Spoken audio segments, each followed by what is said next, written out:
नमस्कार, लोकस्वर में आपका स्वागत है। मैं हूं प्रियंका। खबरों में आगे बढ़ेंगे, मगर उससे पहले सुर्खियों पर एक नजर।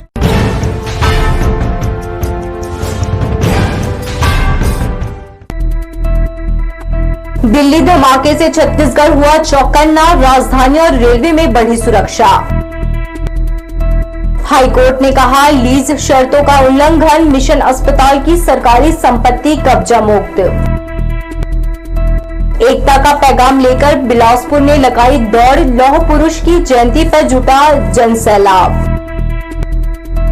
और कांग्रेस नेता प्रमोद समेत कई लोगों के मोबाइल फोन हैक, फ्रॉड की आशंका से पहुंचे थाने। तो ये थी सुर्खियां, अब खबर विस्तार से। दिल्ली में हुए धमाके के बाद पूरे देश में सुरक्षा एजेंसियां हाई अलर्ट पर है। राजधानी रायपुर में भी सुरक्षा व्यवस्था को लेकर प्रशासन पूरी तरह सतर्क है। Railway station, airport, bus stand से लेकर शहर के भीड़भाड़ वाले इलाकों में पुलिस और सुरक्षा बलों की संयुक्त टीमें सघन जांच अभियान चला रही है। दिल्ली के लाल किला मेट्रो स्टेशन के पास धमाके के बाद रायपुर पुलिस ने रातों रात सुरक्षा व्यवस्था कड़ी कर दी। शहर के सभी प्रमुख स्थानों पर पुलिस और विशेष बलों की टीमें तैनात हैं। रायपुर रेलवे स्टेशन पर आरपीएफ और जीआरपी की संयुक्त टीम यात्रियों और उनके सामानों की गहन जांच कर रही है। वहीं एयरपोर्ट पर सीआईएसएफ ने सुरक्षा बढ़ा दी है। यात्रियों के लगेज की दोहरी जांच की जा रही है। बस स्टैंड और बाजारों में पुलिस की अतिरिक्त तैनाती की गई है। संदिग्ध व्यक्तियों से पूछताछ की जा रही है और वाहनों की तलाशी भी ली जा रही है। पुलिस मुख्यालय से मिले निर्देश के बाद रायपुर समेत सभी जिलों में विशेष जांच अभियान जारी है। अधिकारियों को निर्देश दिए गए हैं कि सभी धार्मिक, पर्यटन और सार्वजनिक स्थलों पर लगातार निगरानी रखी जाए। कमांड सेंटर से एसपी और डीएसपी रेंज के अधिकारी शहर भर में लगे सीसीटीवी कैमरों की लगातार निगरानी कर रहे हैं। वहीं सोशल मीडिया पर आपत्तिजनक या अफवाह फैलाने वाले पोस्ट पर भी नजर रखी जा रही है। पुलिस ने नागरिकों से अपील की है कि किसी भी संदिग्ध व्यक्ति या वस्तु की सूचना तुरंत पुलिस को दें और अफवाहों पर ध्यान न दें। प्रशासन का दावा है कि स्थिति नियंत्रण में है, लेकिन सतर्कता बरती जा रही है। दिल्ली की दुर्भाग्यजनक घटना को दृष्टिगत रखते हुए एहतियात के तौर पर रायपुर में भी चेकिंग अभियान जारी रखा गया है। इसमें बस स्टैंड, रेलवे स्टेशन, प्रमुख चौक चौराहे पर चेकिंग पॉइंट लगाई गई है ताकि गाड़ियों की डिक्की चेक किया जा सके। संदिग्ध वाहनों के अलावा संदिग्ध व्यक्तियों को भी चेक किया जा सके। सभी को अलर्ट रखा गया है और हमारी टीम लगी हुई है। सभी थाना प्रभारी, राजपूत अधिकारी अलर्ट। दिल्ली धमाके के बाद राजधानी रायपुर में सुरक्षा व्यवस्था पूरी तरह सख्त कर दी गई है। शहर के हर कोने में जांच और गश्त जारी है। प्रशासन का कहना है कि फिलहाल किसी भी अप्रिय स्थिति से निपटने के लिए पुलिस पूरी तरह तैयार है। लोकस्वर के लिए भूपेंद्र राठौर की रिपोर्ट। दिल्ली के लाल किला मेट्रो स्टेशन के पास हुए धमाके के बाद पूरे देश में सुरक्षा एजेंसियां सतर्क हो गई है। बिलासपुर रेलवे स्टेशन में सोमवार रात को 3 घंटे तक जीआरपी, आरपीएफ और पुलिस की संयुक्त टीम ने विशेष जांच अभियान चलाया। बिलासपुर रेलवे स्टेशन में सोमवार रात 8 बजे से सुरक्षा एजेंसियों की संयुक्त टीम ने जांच शुरू की। जीआरपी, आरपीएफ और सिटी पुलिस ने स्टेशन के सभी 8 प्लेटफॉर्म, प्रतीक्षालय, पार्सल कार्यालय, पार्किंग एरिया और आने जाने वाली ट्रेनों की गहन तलाशी ली। टीम ने यात्रियों के बैग और पार्सल की मशीन से जांच की। प्लेटफॉर्म पर रखी हर संदिग्ध वस्तु की बारीकी से पड़ताल की गई। जांच के दौरान किसी भी तरह की संदिग्ध सामग्री नहीं मिली। स्टेशन परिसर की पार्किंग में खड़ी गाड़ियों को खुलवाकर जांची गई। टीम ने सभी वाहनों के कागजात चेक किए और पार्किंग में रखे पार्सल की भी जानकारी जुटाई। सिर्फ स्टेशन ही नहीं, शहर के तमाम होटलों, बस स्टैंड, शॉपिंग मॉल और प्रमुख बाजारों में भी पुलिस की टीमों ने सघन जांच की। संदिग्ध व्यक्तियों से पूछताछ की गई और लोगों को सतर्क रहने की हिदायत दी गई। एसएसपी रजनीश सिंह ने बताया कि राजधानी दिल्ली में धमाके के बाद बिलासपुर पुलिस पूरी तरह से अलर्ट मोड पर है। जिले के सभी प्रमुख स्थानों पर गश्त बढ़ा दी गई है और सुरक्षा इंतजाम और भी कड़े कर दिए गए हैं। हालांकि जांच में किसी भी तरह की आपत्तिजनक वस्तु नहीं मिली, लेकिन सुरक्षा एजेंसियां कोई जोखिम नहीं लेना चाहती। यात्रियों और नागरिकों से भी अपील की गई है कि सतर्क रहें और किसी भी संदिग्ध गतिविधि की तुरंत सूचना पुलिस या रेलवे सुरक्षा बल को दें। लोकस्वर के लिए भूपेंद्र राठौर की रिपोर्ट। अहमदाबाद के टेक्सटाइल एसोसिएशन ने छत्तीसगढ़ में कपड़ा उद्योग में निवेश की रुचि दिखाई है। अहमदाबाद में आयोजित इन्वेस्टर कनेक्ट कार्यक्रम के दौरान Narol textile infrastructure and enviro management के अध्यक्ष चंपालाल जी अग्रवाल के नेतृत्व में अहमदाबाद टेक्सटाइल एसोसिएशन के प्रतिनिधि मंडल ने मुख्यमंत्री विष्णुदेव साय से मुलाकात किया। प्रतिनिधि मंडल ने छत्तीसगढ़ में पर्यावरण अनुकूल टेक्सटाइल प्रसंस्करण उद्योग के विकास में सहयोग की इच्छा व्यक्त की। कंपनी ने अपने कॉमन एफ्लुएंट ट्रीटमेंट प्लांट की क्षमता को बढ़ाकर 130 MLD करने और छत्तीसगढ़ में कपड़ा उद्योगों के लिए आधुनिक और टिकाऊ सुविधाएं विकसित करने का प्रस्ताव प्रस्तुत किया। नगर निगम ने मंगलवार को फिर मिशन अस्पताल परिसर को कब्जा मुक्त कराने कार्यवाही शुरू की। इस कार्यवाही में बड़ी संख्या में पुलिस बल और अधिकारी तैनात थे। खाली कराई गई भूमि पर छात्र छात्राओं के लिए नालंदा परिसर बनाने की योजना है। यह परिसर मिशनरीज को 100 साल की लीज पर दिया गया था। हाई कोर्ट से फैसला नगर निगम के पक्ष में हुआ है। हाई कोर्ट का फैसला नगर निगम के पक्ष में आते ही मंगलवार की सुबह 5 बजे से जुटे अतिक्रमण दस्ते ने अस्पताल परिसर को कब्जा मुक्त कराने कार्यवाही शुरू की। इस अभियान में शहर की सभी थाना से पुलिस बल मंगा लिया था, जिसमें महिला बल भी शामिल था। माननीय कमिश्नर साहब के आदेश से इनको पूर्व में भी लेटर दिए जा चुके थे और कोर्ट से अब आदेश हो गया तो माननीय कमिश्नर साहब से ये तोड़ा जा रहा है, हटाया जा रहा है यहाँ से।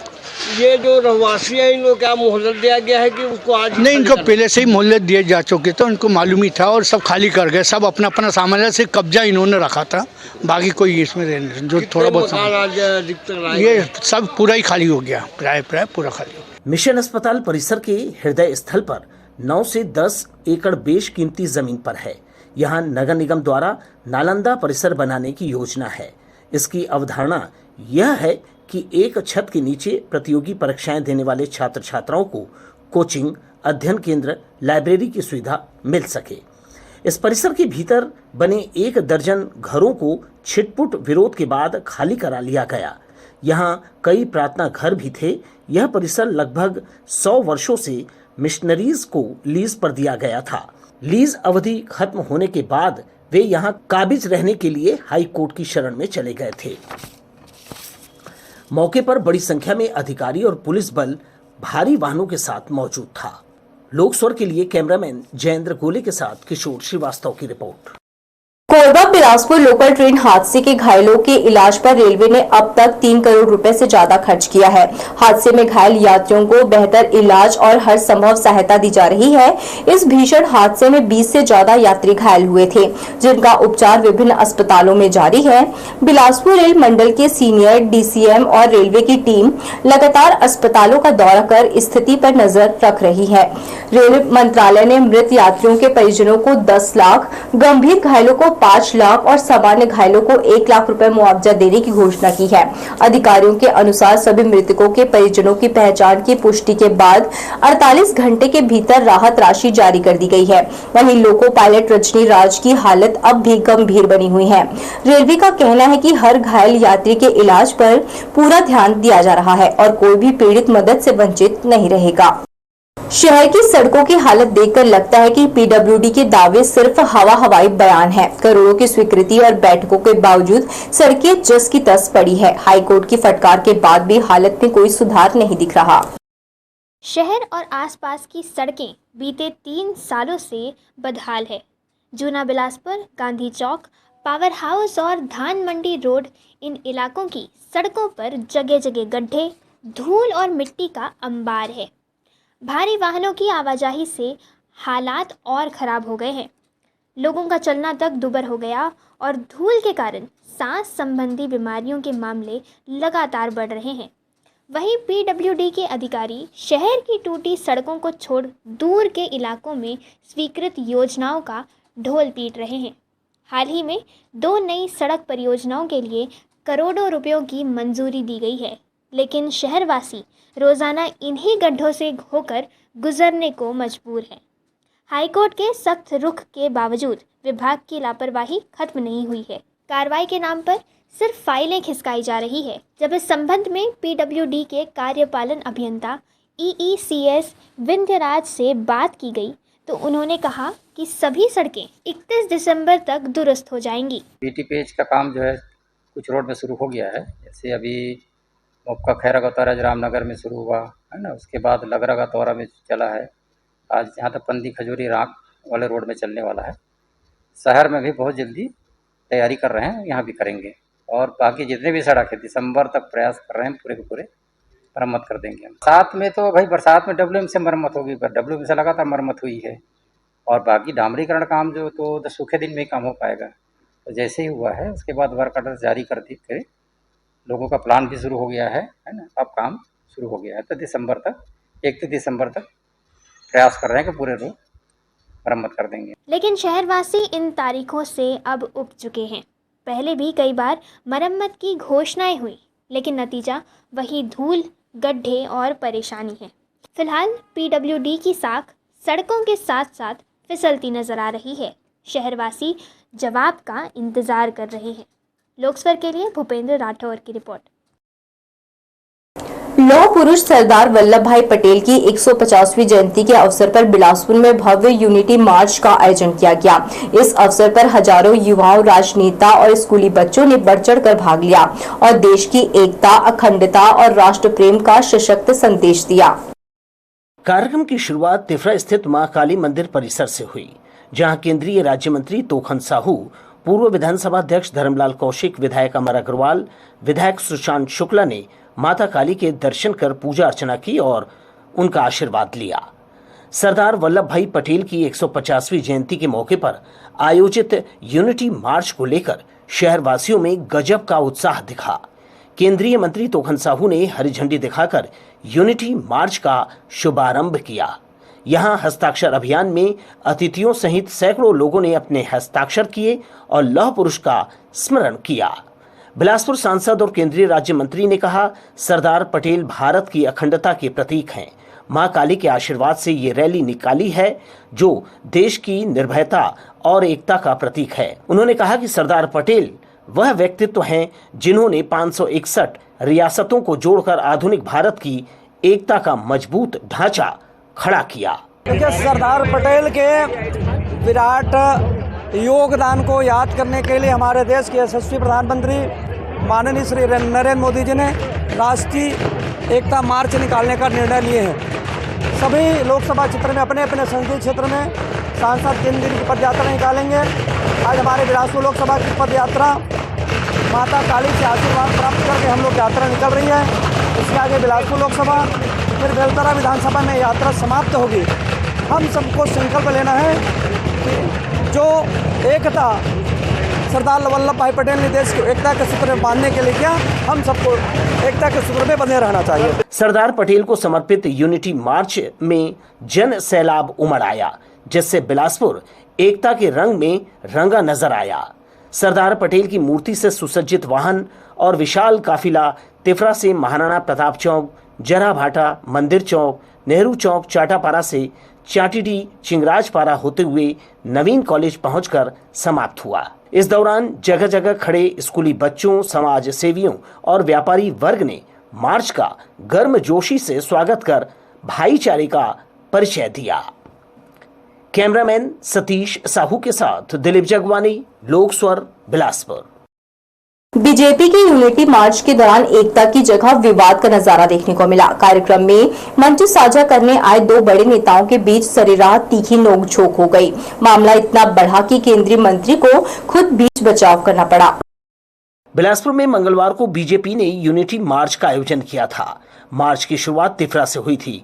इसमें केंद्रीय राज्य मंत्री तोखन साहू, वरिष्ठ नेता धर्मलाल कौशिक सहित कई विधायक और पदाधिकारी शामिल हुए थे।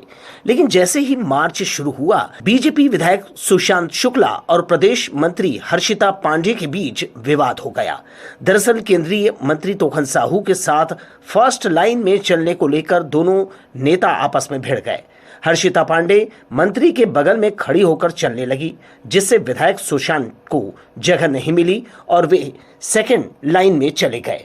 थोड़ी दूर जाने के बाद जब सुशांत शुक्ला दोबारा फर्स्ट लाइन में आने लगे तो हर्षिता पांडे भड़क उठी। दोनों के बीच सरेराह नोकझोंक शुरू हो गई।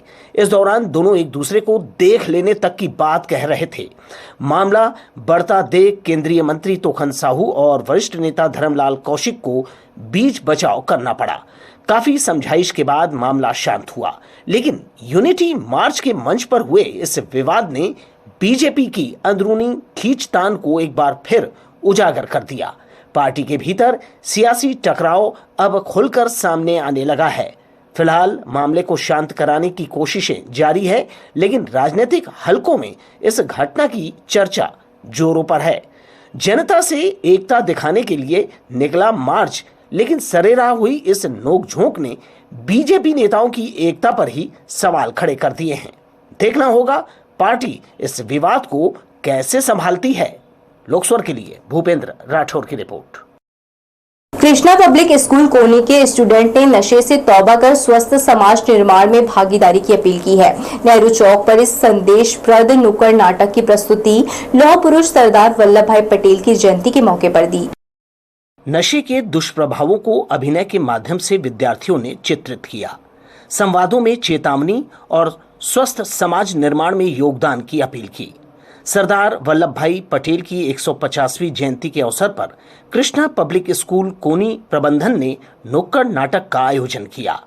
स्कूल में पढ़ने वाले बच्चों ने नशे से तौबा करने लोगों को सीख दी। अरे भाई, तुझे क्या हुआ? तुझे हॉस्पिटल ले जाना पड़ेगा। डॉक्टर साहब देखिए, मेरे भाई को क्या हुआ? इनकी जांच कर ली गई है और इनकी रिपोर्ट अगले हफ्ते आएगी। मैं आपको बताना चाहूँगी, इससे धीरे धीरे मुंह खुलना बंद हो जाता है, इससे दांत भी गिरने लगते हैं और इससे गले का, मुंह का और फेफड़े का कैंसर भी होता है।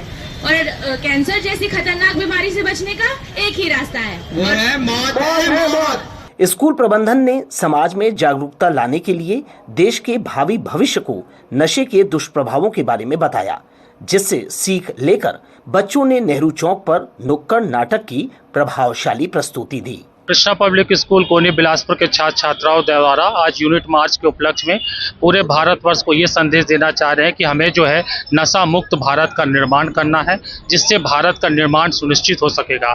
आज की युवा पीढ़ी जिस प्रकार से नशा में अपने आप को लिप्त की हुई है, ये बच्चों के द्वारा ये संदेश पहुँचाया गया है कि आज हम यदि इस नशा मुक्ति के से नहीं छूटेंगे, इससे हम नहीं हटेंगे, तो हम एक विकसित भारत की सपना भी नहीं गढ़ सकते हैं। यह हमारे समस्त बच्चों का एक अथक प्रयास था।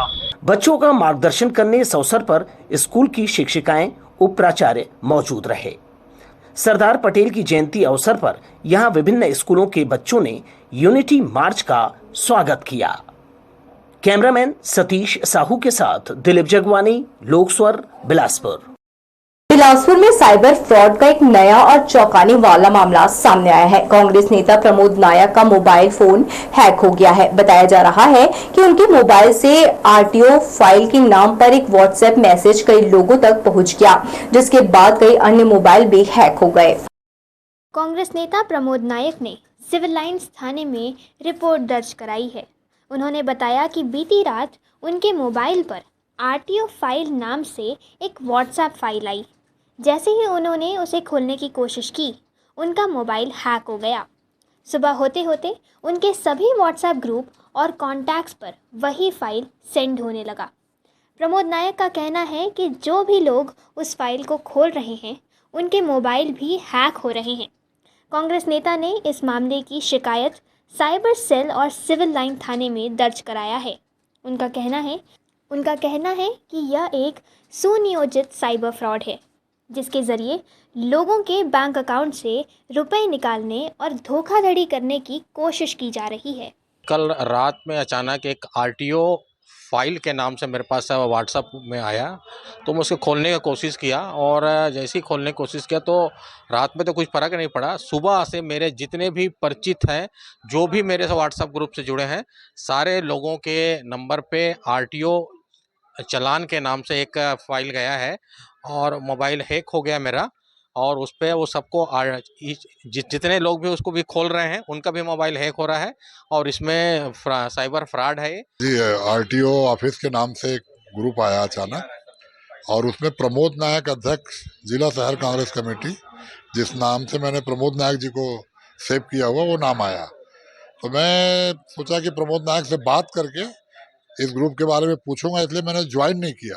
लेकिन लगातार उसमें मैसेज आ रहा है, 14-15 मैसेज अभी तक आ चुका है कि प्रमोद नायक जी से बात हुई तो उन्होंने बताया कि हैंग हो गया है। सभी ग्रुपों में हम लोगों ने इस मैसेज को भेजा है कि कोई इस लिंक को ज्वाइन ना करे, डिलीट करे। और इसकी रिपोर्ट प्रमोद नायक जी ने साइबर में और सिविल लाइन थाने में लिखित में दी है। इधर आरटीओ ऑफिस के नाम से बनी फर्जी व्हाट्सएप ग्रुप भी सक्रिय है। कांग्रेस नेता ने बताया कि एक ग्रुप के जरिए उन्हें जोड़ने का प्रयास किया गया, लेकिन उन्होंने ग्रुप ज्वाइन नहीं किया। लगातार उस ग्रुप में संदिग्ध मैसेज आ रहे थे, जिससे साफ है कि किसी साइबर गैंग द्वारा लोगों को निशाना बनाया जा रहा है। लोकसभा के लिए भूपेंद्र राठौर की रिपोर्ट। मंगला चौक स्थित स्क्वायर फीट टाइल्स दुकान में हुई बड़ी चोरी का सिविल लाइन पुलिस ने खुलासा कर दिया है। पुलिस ने एक सप्ताह के भीतर 2 आरोपियों को गिरफ्तार कर 3,55,000 की चोरी की संपत्ति बरामद की है। वरिष्ठ पुलिस अधीक्षक रजनीश सिंह के निर्देशन में एसएसयू और सिविल लाइन पुलिस की संयुक्त टीम ने 100 से अधिक सीसीटीवी फुटेज खंगालकर संदिग्धों की पहचान की। आरोपी सोमू उर्फ अनुज कश्यप और आर्यन शुक्ला को मध्य प्रदेश के देवास से गिरफ्तार किया गया। उनके कब्जे से 1,97,000 रुपए नकद, चोरी की रकम से खरीदे गए 2 आईफोन, कपड़े और अन्य सामान बरामद किए गए हैं। पुलिस ने घटना में प्रयुक्त औजार और स्कूटी भी जब्त की है। आरोपियों को न्यायिक अभिरक्षा में भेज दिया गया है। रेलवे की स्वच्छता मुहिम पर बड़े सवाल खड़े हो गए हैं। बुधवारी बाजार में कचरे का अंबार देखकर लगता है कि स्वच्छ भारत अभियान सिर्फ कागजों तक सीमित रह गया है। रेलवे क्षेत्र के अंतर्गत आने वाले इस बाजार में गंदगी का आलम ऐसा है कि आसपास से गुजरना मुश्किल हो गया है। सड़ी गली सब्जियां, फल और पॉलिथीन खुले में फेंके जा रहे हैं, जिससे बदबू और मच्छरों का प्रकोप बढ़ गया है। स्थानीय लोगों का कहना है कि सफाई कर्मी अक्सर नदारद रहते हैं और कचरा उठाने की व्यवस्था पूरी तरह ठप है।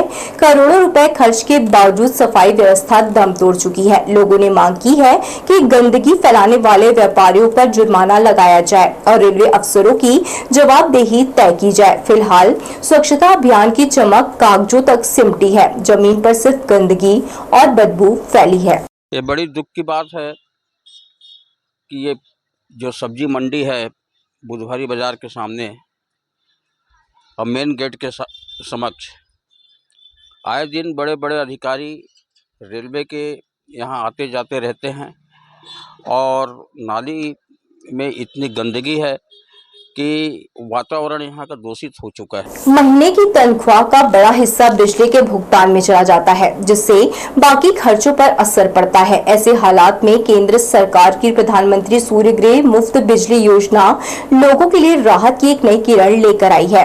इस योजना के जरिए घर की छत पर सोलर पैनल लगाकर 300 यूनिट तक की बिजली मुफ्त पा सकते हैं। आसमान छूती महंगाई ने आम जनता को राशन और दूसरी चीज़ों के दामों के बीच उलझा दिया है। इस उलझन को हवा देता है बिजली का बिल, यानी महीने की तनख्वाह जेब में आते ही पहले बिजली बिल जमा होता है, फिर बची हुई राशि लोग अपने खर्चों पर इस्तेमाल कर पाते हैं। ऐसे में उपभोक्ताओं के बिजली की खपत पूरी करने के लिए पीएम सूर्य घर योजना एक अच्छा साधन हो सकता है। मेरे को बहुत फायदा हो रहा है और सौर पैनल समझ लो फ्री में लगा है। 1,08,000 सब्सिडी मिलेगा बताए हैं, जिसमें 78,000 मिल चुका है, 30,000 बाकी है और 1,00,000 रुपये को 10 साल में पटाना है, धीरे धीरे करके बिजली बिल ना पटा के बिजली का उसका किस्त पटाना है बैंक का। सरकार की प्रधानमंत्री सूर्य घर मुफ्त बिजली योजना के जरिए अब कोई भी नागरिक अपने घर की छत पर सोलर पैनल लगवाकर 300 यूनिट तक की बिजली मुफ्त पा सकता है।